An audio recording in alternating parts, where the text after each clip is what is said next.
Bismillahirrahmanirrahim. Assalamualaikum warahmatullahi wabarakatuh.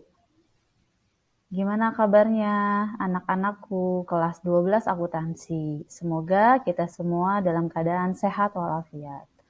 Baik, kali ini kita akan belajar mengenai pajak penghasilan orang pribadi yang tertuang pada kompetensi inti atau kompetensi dasar 3.12 menerapkan pajak penghasilan orang pribadi, kemudian 4.12 membuat laporan hasil perhitungan pajak penghasilan orang pribadi.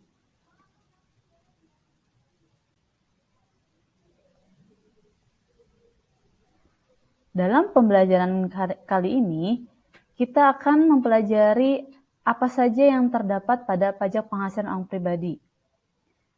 Sebenarnya, sebelum masuk ke materi pajak penghasilan orang pribadi, pada saat kelas 11 kita pernah mempelajari pajak penghasilan pasal 21, di mana PPh pasal 21 itu merupakan salah satu jenis dari pajak penghasilan orang pribadi.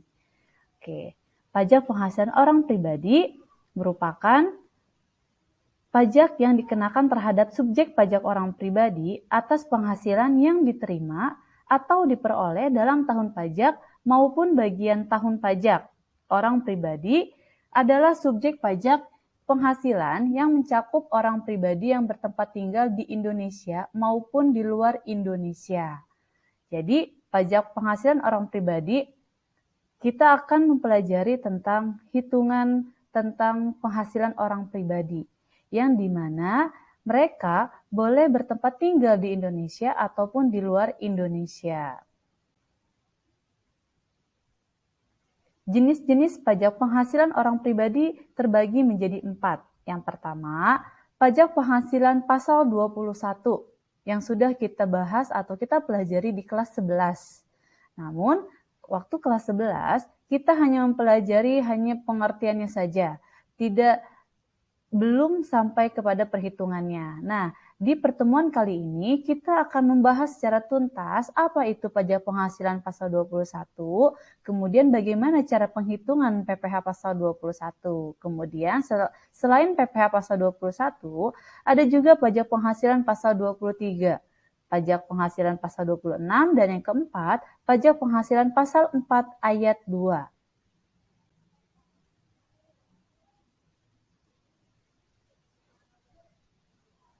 Masuk kepada PPh pasal 21.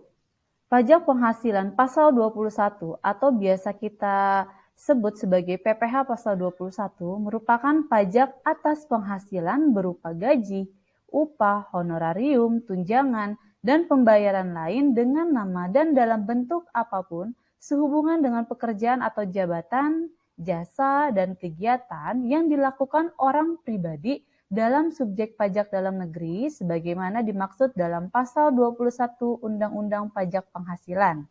Jadi, untuk PPh pasal 21 merupakan penghasilan yang kita terima, bisa dari gaji, atau dari upah, atau dari honorarium, tunjangan, dan pembayaran lainnya.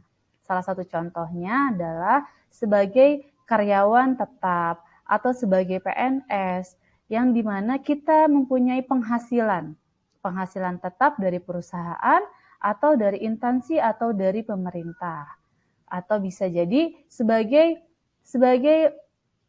PPh pasal 21 yang mempunyai penghasilan di luar dari pekerjaan atau bisa diperoleh dari usaha yang kita hasilkan.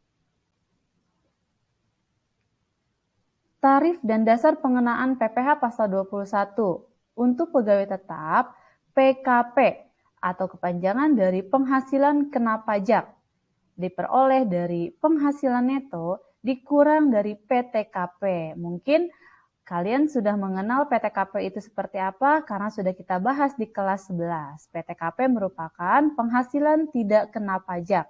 Jadi, untuk pegawai tetap, cara mengetahui penghasilan kena pajaknya itu berasal dari penghasilan neto dikurang dengan penghasilan tidak kena pajak. Maka akan kita ketemui penghasilan kena pajaknya itu nominalnya berapa. Kemudian untuk penerima pensiun, penghasilan kena pajaknya diperoleh dari penghasilan neto dikurang dengan penghasilan tidak kena pajak.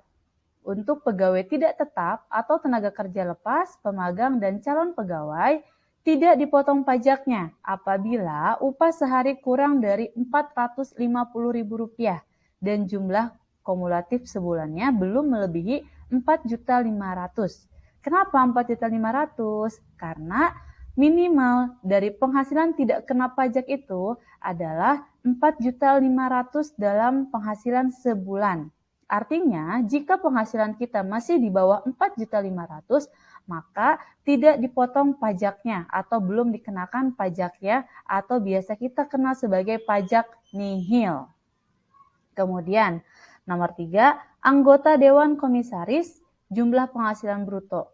Kemudian, yang keempat, bukan pegawai atau jasa, penghasilan kena pajaknya diperoleh dari 50% dikali penghasilan bruto dikurang penghasilan tidak kena pajak per bulan. Yang kelima itu adalah PNS. Cara mengetahui penghasilan kena pajaknya itu berasal dari jumlah penghasilan bruto. Tarif pajak penghasilan. Pada saat kita mengetahui penghasilan kena pajaknya itu berapa, maka kita akan mengalihkan kepada tarif pajak penghasilan, di mana tarif pajak penghasilan itu yang pertama dari Rp0 sampai dengan 50 juta itu dikenakan tarif sebesar 5%. Di atas 50 juta sampai dengan 250 juta dikenakan tarif 15%. Di atas 250 juta sampai dengan 500 juta tarifnya 25% dan di atas 500 juta tarifnya adalah 30% yang sesuai dengan pasal 17 ayat 1 huruf A Undang-Undang Pajak Penghasilan. Nah, dari tarif PPh ini akan kita kalikan dengan penghasilan kena pajak. Jadi, untuk mengetahui pajak terutang kita, itu harus kita kalikan dengan tarif PPh-nya. Ini adalah lapisan tarif pajak penghasilan. Untuk PTKP atau penghasilan tidak kena pajak tahun 2022 masih sama seperti PTKP tahun 2016. Jadi belum ada perubahan. Untuk status ada TK-0 artinya tidak kawin dan tidak mempunyai tanggungan. PTKP setahunnya sebesar 54 juta. Atau jika kita ketahui PTKP sebulannya menjadi 4.500.000 dan seharinya Rp150.000. Untuk tidak kawin, kemudian mempunyai tertanggung 1 sebesar 58.500.000. Ada tambahan sebesar 4.500.000. Jadi untuk setiap tambahan satu tanggungan kemudian merubah status dari belum menikah menjadi menikah, itu ada tambahan sebesar Rp4.500.000. Kemudian untuk tidak kawin mempunyai tertanggung 2 sebesar 63 juta. 54 juta ditambah 9 juta sama dengan 63 juta.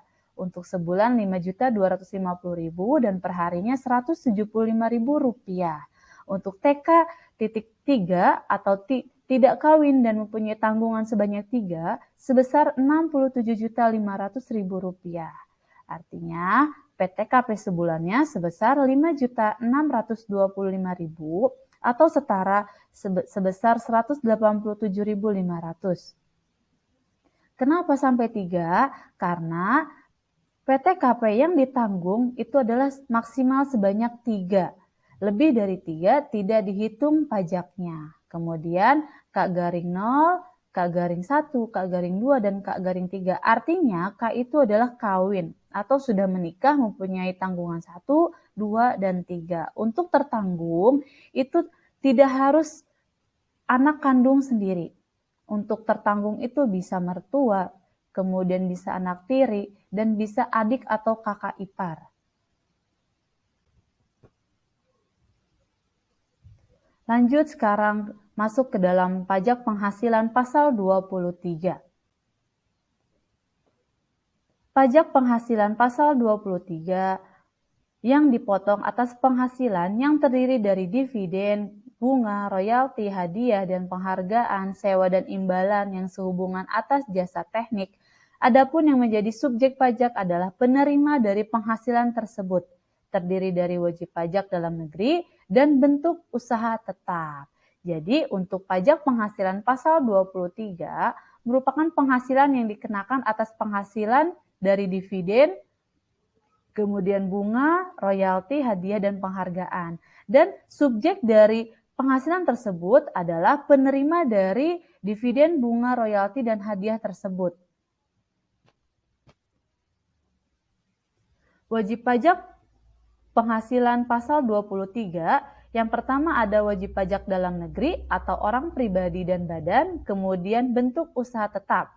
Penghasilan dikenakan PPh pasal 23, yang pertama ada dividen, yang kedua bunga termasuk premium, diskonto, imbalan sehubungan dengan jaminan pengambilan utang, royalti, kemudian hadiah penghargaan, bonus, dan sejenisnya selain yang telah dipotong pajak penghasilan.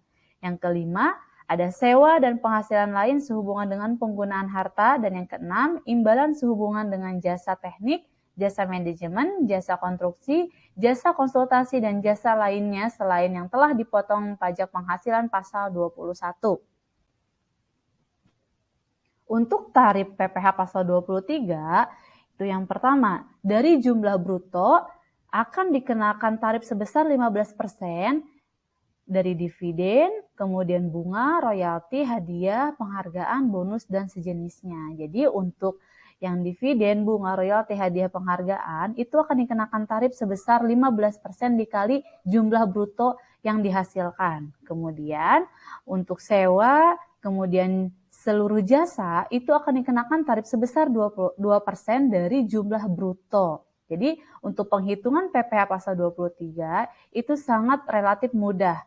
Dari jumlah penghasilan brutonya diketahui berapa, bisa langsung kita kalikan dengan tarif yang ditentukan. Slide berikutnya yaitu tentang pajak penghasilan pasal 26.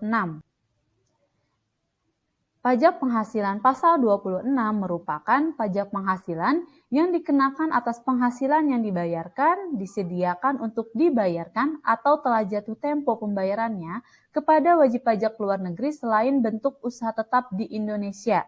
Subjek pajak pasal 26 dibagi menjadi beberapa bagian. Yang pertama itu ada dividen, yang kedua bunga termasuk premium, kemudian yang ketiga royalti, kemudian hadiah dan penghargaan, kemudian yang kelima pensiun.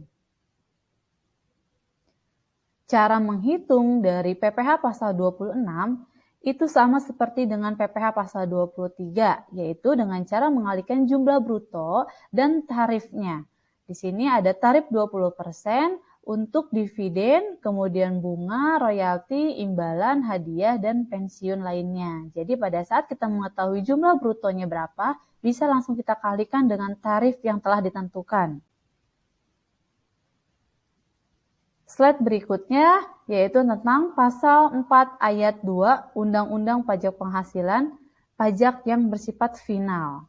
Jadi di slide ini kita akan membahas mengenai pasal 4 ayat 2 Undang-Undang Pajak Penghasilan.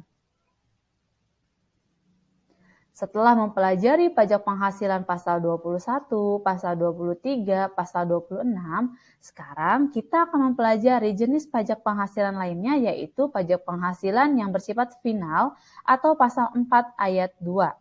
Merupakan pajak penghasilan yang dikenakan atas penghasilan bersifat final. Pajak bersifat final artinya pajak penghasilan yang pengenaannya sudah final atau sudah berakhir sehingga kita tidak dapat dikreditkan atau dikurangkan dari total pajak penghasilan terutang pada akhir tahun pajak. Artinya final itu berarti pada saat kita menerima objek tersebut berarti di posisi objek kita yang sudah terakhir dipotong pajaknya atau dikenakan pajaknya. Objek pajak penghasilan pasal 4 ayat 2, yang pertama ada bunga bank. Kenapa bunga bank? Karena bunga bank itu terakhir yang diterima itu adalah oleh nasabah, artinya final. Jadi nasabah yang mendapatkan bunga tersebut dialah objek yang terakhir yang dikenakan pajaknya. Kemudian transaksi saham, bunga obligasi, hadiah undian, sewa tanah dan bangunan, jasa konstruksi, pengalihan hak tanah dan bangunan, dividen, kemudian bunga simpanan anggota koperasi, perencanaan, pengawasan, pelaksanaan, kemudian transaksi saham itu di bursa efek, kemudian saham pribadi, saham bukan pribadi, dan derivatif di bursa efek. Kemudian untuk bunga bank, bunga deposito, diskonto SBI, dan jasa giro. Jadi final di sini artinya tidak bisa dikenakan pajak yang kita dapat atau yang kita peroleh dikenakan kepada si wajib pajak yang lainnya. Jadi pada saat kita terima bunga tersebut, bunga bank tersebut, artinya sudah final, sudah terakhir yang dikenakan dengan si objek pajak tersebut atau diri kita sendiri. Baik, pengertian mengenai pajak penghasilan orang pribadi yang tadi terdiri dari 4 jenis. Yang pertama ada pajak penghasilan pasal 21, pasal 23, kemudian pasal 26, dan pasal 4 ayat 1 telah selesai Ibu jelaskan. Nah, sekarang kita akan membahas tentang perhitungan pajak penghasilan orang pribadi. Yang pertama, pajak penghasilan pasal 21. Perhitungan pajak penghasilan pasal 21 dilakukan berdasarkan peraturan Dirjen Pajak nomor 16/PJ/2016. Berikut ini dipaparkan beberapa contoh perhitungan pemotongan PPh pasal 21. Contoh yang pertama, berapa pajak yang ditanggung perusahaan dengan gaji yang ditawarkan sebesar 11 juta rupiah per bulan untuk seorang karyawan yang berstatus tidak kawin dan tanpa tanggungan. Berarti PTKP-nya berstatus TK-0. Dia juga memperoleh tunjangan BPJS Kesehatan sebesar 0,24% dan juga BPJS Ketenagakerjaan sebesar 0,30% sesuai dengan peraturan undang-undang. Kemudian ada tunjangan pensiun sebesar 2% dan tunjangan JHT sebesar 3,7%. Maka hutang pajak PPh pasal 21 adalah yang perlu kalian ingat dan kalian perhatikan. Dalam hitungan PPh pasal 21 ada 4 tahap yang harus kalian perhatikan. Tahap yang pertama itu adalah menentukan penghasilan bruto. Untuk menentukan penghasilan bruto, itu dapat kita ketahui dari penghasilan yang diperoleh oleh wajib pajak. Bisa dari gaji, kemudian bisa dari overtime atau uang lembur, atau bisa dari tunjangan-tunjangan yang diperoleh oleh wajib pajak atau yang diberikan oleh perusahaan. Jadi contoh di sini akan Ibu bahas mengenai contoh pajak penghasilan untuk karyawan tetap. Jadi tahap pertama, ingat yang harus kalian tentukan adalah pajak penghasilan bruto yang diterima atau diperoleh dari gaji atau tunjangan-tunjangan atau biaya jabatan. Artinya tahap 1 ini, penghasilan bruto ini adalah dana yang masuk ke dalam rekening kita.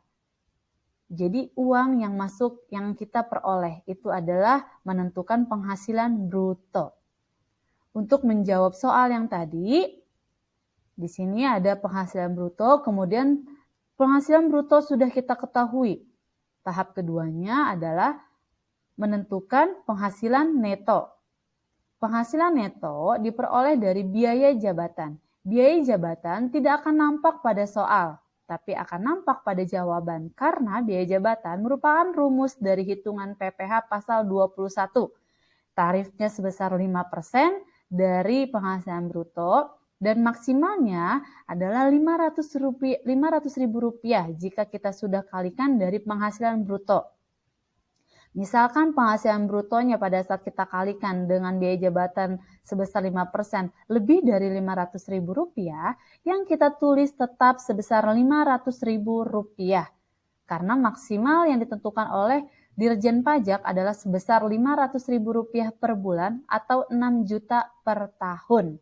Jadi yang harus kalian ingat di tahap kedua, menentukan penghasilan neto terdapat biaya jabatan sebesar 5% yang nominalnya sebesar Rp500.000 atau 6 juta rupiah per tahun. Kemudian tahap kedua selesai, kita sudah mengetahui penghasilan netonya berapa. Lanjut ke tahap ketiga, yaitu menentukan penghasilan tidak kena pajak. Penghasilan tidak kena pajak dapat kita lihat di soal yang sebelumnya. Jadi untuk soal si objek pajak itu statusnya apa? Tadi statusnya itu adalah TK garing 0, artinya tidak kawin dan tidak mempunyai tanggungan. Berarti untuk PTKP-nya adalah sebesar 54 juta rupiah. Tahap ketiga selesai, sampai kita mengetahui pajak penghasilan kena pajaknya, masuk ke tahap terakhir adalah tahap keempat, yaitu hitungan PPh pasal 21 terutangnya, yang langsung kita kalikan dengan tarif lapisan PKP yang sebelumnya sudah Ibu jelaskan. Jadi ada 4 tahap untuk menentukan atau menghitung PPh pasal 21. Oke, sekarang kita masukkan tahap pertama, menentukan penghasilan bruto bisa diperoleh dari gaji setahun sebesar 11 juta, kita kalikan sebesar 12 bulan. Jadi semuanya kita kalikan sebanyak 12 bulan atau 1 tahun. Jadi kita akan mengetahui pajak terutangnya selama 1 tahun pajak. Kemudian tunjangan BPJS Kesehatan, tunjangan jaminan kecelakaan kerja, tunjangan jaminan kematian, kemudian tunjangan pensiun, dan tunjangan JHT. Jadi tunjangan-tunjangan ini masuk ke dalam penghasilan bruto karena akan menambahkan nominal atau menambahkan penghasilan kita. Meskipun untuk tunjangan jaminan ini tidak dalam bentuk uang yang kita terima, tapi dalam bentuk asuransi. Kemudian setelah kita kalikan, ketemu penghasilan pendapatan brutonya sebesar Rp144.977.904. Masuk ke tahap kedua, yaitu biaya jabatannya maksimalnya ingat 500.000 ya. Jadi untuk 1 tahun itu adalah sebesar 6 juta rupiah. Iuran BPJS Kesehatannya sebesar 1%, kemudian iuran JHT-nya 2%. Nah, untuk iuran-iuran ini itu adalah dapat mengurangi dari penghasilan kita. Jadi masuknya ke dalam tahap kedua. Setelah kita jumlahkan, kemudian kita kurangkan. Dari biaya jabatan sampai ke iuran JHT, kita jumlahkan berapa, kita kurangkan dengan penghasilan bruto. Penghasilan neto setahunnya adalah sebesar Rp133.967.352.000. Langsung kita kurangkan dengan PTKP sebesar 54 juta, maka penghasilan kena pajaknya adalah Rp79.967.352. Nah, untuk hitungan tarif progresifnya dikenakan ke dalam 2 tarif. Jadi untuk lapisan PKP-nya itu 5% dan 15%. Kenapa? Tidak langsung Bu, langsung 15%, karena ini adalah lapisan PKP. Lapisan kena pajak. Jadi hitungannya adalah tarif pajak progresif. Artinya masing-masing tarif harus kita kalikan dengan minimal yang dikenakan di lapisan PKP tersebut. Jadi untuk 5% adalah sebesar 60 juta. Kemudian sisanya kita kalikan dengan 15%. Jadi tarif berikutnya. Maka untuk PPh terutangnya ditemukan jumlah Rp5.995.102. Kita bagi 12. 12 itu adalah 1 tahun terdiri dari 12 bulan. Maka untuk PPh pasal 21 sebulannya adalah Rp499.592. Jadi telah diketahui ya. Oke, untuk contoh penghitungan PPh pasal 21 selesai Ibu jelaskan, sekarang masuk ke contoh penghitungan PPh pasal 23. Jadi untuk contoh PPh pasal 23, PT Capcustitch merupakan perusahaan startup di bidang teknologi ber-NPWP namun belum terdaftar sebagai penghasilan kena pajak. PT Capcustitch ingin menyewakan 100 perangkat komputer IBM dengan biaya sewa per unit per bulan adalah Rp1.500.000 pada PT Semuada Tech sekaligus pemasangan sambungan internet PT Semuada Tech ber-NPWP dan terdaftar sebagai penghasilan kena pajak. Jika fee pemasangan sambungan internet adalah Rp8 juta, maka pajak penghasilan pasal 23-nya adalah, untuk menjawab pertanyaan PPh pasal 23 tersebut, yang pertama, kita harus mengalihkan jumlah komputer yang akan disewakan, yaitu sebanyak 100 unit. 100 unit, karena masih per bulannya adalah Rp1.500.000, maka kita anggap dari per unitnya itu adalah sebesar Rp1.500.000. Jadi 100 unit kita kalikan Rp1.500.000, maka untuk komputer 100 unit, kita terima di sini adalah sebesar 150 juta rupiah.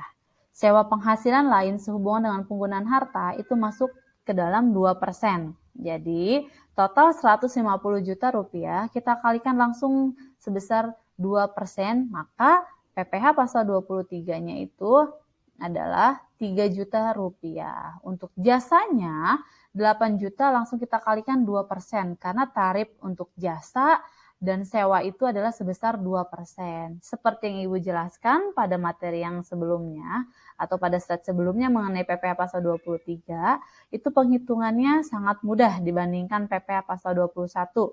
Jadi untuk PPh pasal 23, pada saat kita mengetahui tarifnya berapa, kemudian yang ditanyakannya nominalnya berapa, langsung bisa kita kalikan. Jadi untuk jasanya adalah 8 juta dikali 2%, maka yang kita bayar adalah PPh pasal 23-nya sebesar 160.000 untuk jasa dan 3 juta untuk sewa.